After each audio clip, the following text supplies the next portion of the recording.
గ్రామం వచ్చేసి వెంగళపల్లి. రక్షణ తీసుకున్న తర్వాత యెహోషువ అని పేరు పెట్టడం జరిగింది. అయితే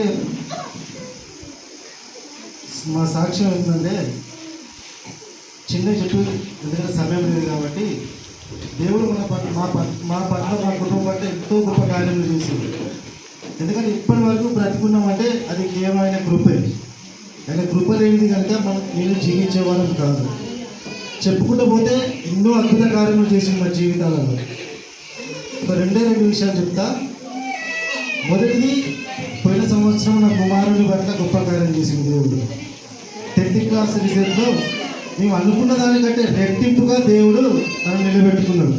నేనేమన్నా అంటే పాస్ అయితే చాలు నాకని చెప్పిన, కానీ అక్కడ ఏం చేసిందంటే దేవుడు ఆ స్కూల్కే టాపర్గా తీసుకొచ్చి పెట్టిండు దేవుడు. అదేవిధంగా ఆ స్కూల్ టాపర్గా తీసుకొచ్చి పెట్టిండు దేవుడు. అంటే ఉన్నది లేనట్టుగా లేనిది ఉన్నట్టుగా చేసే గొప్ప దేవుడు. అదేవిధంగా సంఘమంతా, మన నూతన యెరూషలేము సంఘ బిడ్డలు అందరూ ప్రార్థన చేసిండు.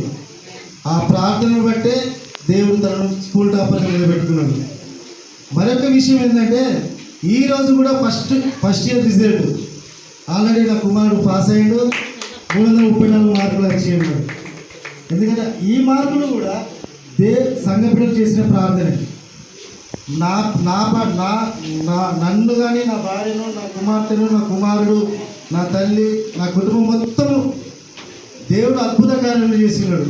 ప్రతి ఒక్కరిని మరణాపాయ స్థితి ఇచ్చిన దేవుడు లేపుకొని ఇప్పటి వరకు నిలబెట్టుకున్నాడు దేవుడు. హల్లెలూయా, హల్లెలూయా.